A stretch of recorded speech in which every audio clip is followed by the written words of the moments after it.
Hello students, excellent learning के video में आपका स्वागत है। और आज हम कर रहे हैं ये क्वेश्चंस हैं सी-टेट 2024 का। ये पेपर जनवरी का है और हम कर रहे हैं सीडीपी के क्वेश्चन। आज ये सीडीपी का लास्ट पोर्शन है इस जे सीरीज का 2024 जनवरी का। उसके बाद में मैथ्स के क्वेश्चन शुरू कर दिए जाएंगे और शुरू करते हैं आज का ये क्वेश्चन। और यहाँ से शुरू होगा ये आज का क्वेश्चन नंबर 21। अब इसमें 21 में ये कहा गया है कि problem solving is fostered by निम्नलिखित में से कौन सा कारक समस्या समाधान को बढ़ावा देता है। समस्या समाधान को बढ़ावा कौन देता है? कार्यात्मक स्थिरता है, निष्क्रिय अनुसरण है, प्रतिक्रिया सेट है या अपसारी चिंतन है, डाइवर्जेंट थिंकिंग है। अगर हमारे सामने कोई प्रॉब्लम है तो उसको हम कैसे सॉल्व करेंगे? क्या फंक्शनल फिक्सडनेस करके कर सकते हैं? अब ये फिक्सडनेस जो होती है, ये किसी प्रॉब्लम को सॉल्व नहीं कर सकती। एक तरह से ये एक मेंटल सेट बन जाता है कि कोई कार्य किसी वस्तु से होना तो उसी तरीके से होना है। हम दूसरा जो रूट है उसका सोच ही नहीं पाते, तो प्रॉब्लम सॉल्व नहीं हो सकती। पैसिव इमिटेशन है। अगर हमने किसी को वैसा काम करते हुए देखा है और उसकी नकल करके प्रॉब्लम को सॉल्व कर रहे हैं तो वो सब जगह सटीक नहीं बैठता है, उसमें क्रिएटिविटी भी नहीं होती, ना उसके सही सॉल्यूशन निकलते हैं। रेस्पॉन्स सेट है तो उससे प्रॉब्लम सॉल्व नहीं हो सकती है। प्रॉब्लम सॉल्विंग को बढ़ावा देने के लिए ज़रूरी कि हमारी थिंकिंग कैसी हो, डाइवर्जेंट हो। ये प्रॉब्लम है और उसके हम हर जो सॉल्यूशन हो सकते हैं उसके हाइपोथेसिस बनाएं और सबसे बेस्ट हाइपोथेसिस को चूज करके उसको सॉल्व करें। तो सही आंसर हो जाएगा ऑप्शन 4।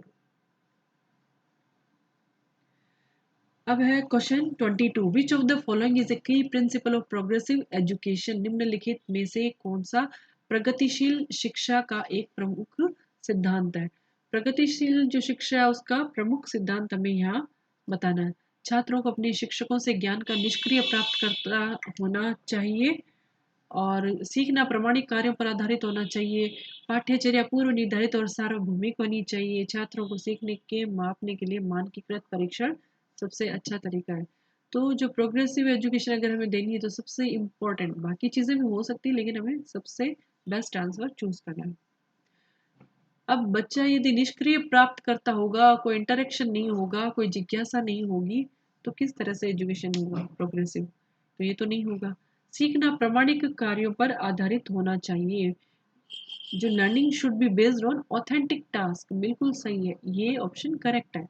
लेकिन देख लेते हैं क्या आगे इससे भी बेस्ट आंसर मिल सकता है। पाठ्यचर्या पूर्व निर्धारित और सार्वभौमिक होनी चाहिए। जो करिकुलम है वो अगर पूर्व निर्धारित होगा, सार्वभौमिक होगा, वो हर एक सिचुएशन पर कैसे लग सकता है? तो ये भी बेस्ट आंसर नहीं है। छात्रों को सीखने मापने के लिए स्टैंडर्ड जो टेस्ट होते हैं तो वो सबसे बेस्ट है। केवल टेस्ट लेकर के हम उनकी लर्निंग को कैसे मेजरमेंट कर सकते हैं, कैसे मेजर कर सकते हैं? तो प्रामाणिक कार्यों पर आधारित होना चाहिए, सबसे बेस्ट आंसर है प्रोग्रेसिव एजुकेशन के लिए। अब आता है question 23। Childhood is experienced differently by children across culture. Children's development is universal. बच्चों द्वारा बचपन अलग अलग संस्कृति में अलग अलग तरीके से अनुभव किया जाता है। बच्चों का विकास जो है वो सार्वभौमिक होता है। चिल्ड्रंस डेवलपमेंट इज यूनिवर्सल, ये नहीं हो सकता। क्रमिक होता है बच्चे का विकास, तो ये कारण सही नहीं है। बच्चों द्वारा अलग बचपन अलग अलग संस्कृतियों में अलग अलग तरह से अनुभव किया जाता है, बिल्कुल सही है।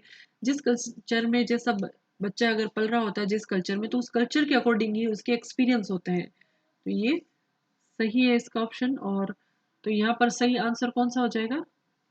ये असर्शन सही है, रीजन गलत है। ऑप्शन 2 ए सही है, आर गलत है। Question 24। Socio constructivist views of learning advocate that सीखने के सामाजिक संरचनावादी विचार इस बात की वकालत करते हैं कि शिक्षार्थी सक्रिय रूप से ज्ञान का निर्माण करते हैं। व्याख्यान देने और समझने से प्रभावी शिक्षण सक्रिय होता है। प्रत्याहार और दोहराव की चिंतन प्रक्रिया से प्रभावी शिक्षण होती है। शिक्षार्थी दूसरों से निष्क्रिय रूप से ज्ञान प्राप्त करते हैं।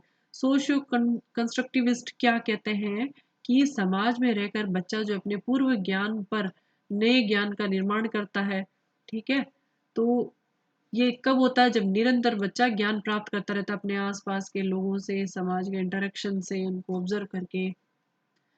तो सामाजिक जो संरचनावादी है वो किस बात पर बल देते हैं? वो कहते हैं कि जो बच्चा होता है, जो शिक्षार्थी लर्नर है, वो सक्रिय रूप से ज्ञान का निर्माण करता है। ठीक है, फर्स्ट ऑप्शन करेक्ट है। 25th, which of the following is a characteristic of effective feedback in the classroom? जो इफेक्टिव फीडबैक दिया जाता है बच्चों को क्लास के अंदर, प्रभावी जो प्रतिपुष्टि दी जाती है, तो उसकी क्या विशेषता होती है? ये व्यापक और सामान्य होती है, केवल परिणाम पर केंद्रित होती है, सामयिक विशिष्ट होती है, केवल कार्य के अंत में ही दी जाती है। तो जो इफेक्टिव फीडबैक होता है वो कैसा होता है? वो ब्रॉड और जेनरिक तो नहीं हो सकता, सामान्य ही दिया जा रहा है तो कैसे होगा? परिणामों पर केंद्रित है, तो ये बच्चे को मोटिवेट नहीं कर सकता है कि और ज्ञान प्राप्त करे। सामयिक और विशिष्ट होती है, केवल कार्य के अंत में दी जाती है, तो अंत में ही दिया जाएगा तो बच्चा किसी चीज को सीखने में आगे नहीं बढ़ पाएगा, मोटिवेट नहीं हो पाएगा। तो ये टाइमली होनी चाहिए और स्पेसिफिक होनी चाहिए कि कब हो सकता है, कभी अंत में देनी पड़ जाए, कभी बीच में देनी पड़ जाए, कभी प्रारंभ में ही उसको प्रोत्साहित करना पड़ जाए। तो यहाँ ऑप्शन थर्ड सही है। अब ये आ गया 26th क्वेश्चन। लेव Vygotsky proposes that is important for self regulation in children। बहुत इंपॉर्टेंट है, लेव वाइगोत्स्की को हमने बहुत अच्छे तरीके से पढ़ रखा है। लेव वाइगोत्स्की ये प्रस्तावित करते हैं कि बच्चों में स्वनियमन के लिए क्या महत्वपूर्ण है। इनर स्पीच है, अडेप्टेशन, ऑर्गेनाइजेशन, डिसइक्विलिब्रियम। तो अडेप्टेशन, ऑर्गेनाइजेशन, डिसइक्विलिब्रियम की बात कौन करता है? क्या लेव वाइगोत्स्की ने करी है? नहीं। इसकी बात तो जीन पियाजे ने करी है। लेव वाइगोत्स्की इनर स्पीच की बात करते हैं, निजी वाक, मतलब बच्चा जो खुद से बात करता है। छोटे बच्चे होते हैं उनको आपने देखा होगा कि वो जब खेलते हैं तो अपने आप से ही बात करते रहते हैं, तो ये सेल्फ रेगुलेशन के लिए बहुत इंपॉर्टेंट होता है। ऑप्शन फर्स्ट करेक्ट है। 27th, while divergent thinking, convergent thinking, अब सारे चिंतन जबकि अभी सारी चिंतन एक सही समाधान पर स्थिर है, कई उत्तरों को प्रोत्साहित करता है। आप इन ऑप्शंस को पढ़ लीजिए और ये जो डाइवर्जेंट थिंकिंग है इसको देखते ही आप समझ गए होंगे कोई प्रॉब्लम है उसके सभी एस्पेक्ट्स के बारे में सोचना। कन्वर्जेंट थिंकिंग है बहुत सारे सॉल्यूशन को एक ही जगह पर केंद्रित करना, ये होता है कन्वर्जेंट। ठीक है, तो ये जो डाइवर्जेंट थिंकिंग होता है वो क्या करता है कि हमें कई उत्तरों के लिए प्रोत्साहित करता है। प्रॉब्लम आ गई हमारे सामने तो उसका ये भी सॉल्यूशन हो सकता है, ये प्रॉब्लम है, ये भी सॉल्यूशन हो सकता है, ये भी हो सकता है, ये भी हो सकता है, तो कई उत्तरों को प्रोत्साहित कर रहा है कौन? Divergent thinking. और कन्वर्जेंट एक ही चीज पे, सब चीजें एक ही चीज, यही होगा, यही होगा, यही आंसर होगा, यही आंसर होगा, वो कुछ नहीं हो सकता, तो कई उत्तरों को प्रोत्साहित करता है। जबकि कन्वर्ज एक सही समाधान पर स्थित होता है, fixed on one correct solution. Option fourth correct है। ठीक है, फटाफट चलते हैं 28th क्वेश्चन की तरफ। 2-3 क्वेश्चन रहे हैं इस जे सीरीज के हमारे पास। और after getting out in the game due to rope getting stuck in her leg while jumping, Aru says that the rope deliberately got her out at what stage of Jean Piaget's theory of cognitive development do children reason like this? रस्सी कूदते समय पैर में रस्सी फंसने के कारण out होने के बाद अरु कहती है कि उसे रस्सी ने जानबूझकर आउट किया। जीन पियाजे के संज्ञानात्मक विकास सिद्धांत के किस अवस्था में बच्चे इस तरह के तर्क देते हैं? औपचारिक में है, संवेदी में, पूर्व चलन में, मूर्त संकृत अवस्था में। ठीक है, तो अब पैर में रस्सी फंस गई है और आउट हो गई तो अरु ने क्या कहा कि इस रस्सी ने आउट किया, मेरी कोई गलती नहीं थी। तो अब ये किस में आता है? ये फॉर्मल में नहीं आएगा क्योंकि यहाँ पर अमूर्त चिंतन हो जाता है, बहुत ही ये फॉरवर्ड प्रोसेस होता है, जबकि ये तो ये उस सेंसरी मोटर में बच्चा सेंसेस से सीख रहा होता है, प्रारंभिक अवस्था होती है। ठीक है, और फिर आता है कॉन्क्रीट ऑपरेशनल जो स्टेज है, इसके अंदर मूर्त जो वस्तुएं हैं उनसे चीजें सीखने लग जाता है। तो यहाँ पर वह बच्चा अपनी ही सोच से कहता है, सेल्फ सेंटर्ड होकर के कह रहा है कि इस रस्सी ने मुझे आउट किया। तो ये प्री ऑपरेशनल स्टेज का उदाहरण है। ऑप्शन थर्ड करेक्ट है।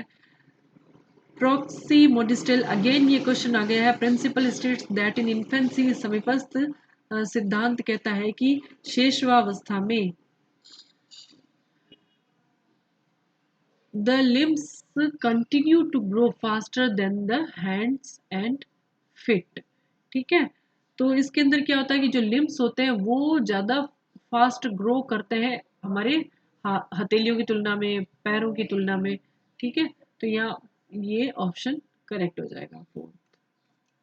आज का लास्ट क्वेश्चन, और ये जो जे सीरीज चल रही है 2000 से, उसका भी लास्ट है। Which of the following are example of scaffolding. Lev Vygotsky का ये सवाल है, सोशियो कल्चरल थ्योरी है, बहुत अच्छे से पढ़ रखी है। आलम्बन का हमें उदाहरण बताना है, तो इसका सही उदाहरण क्या होगा?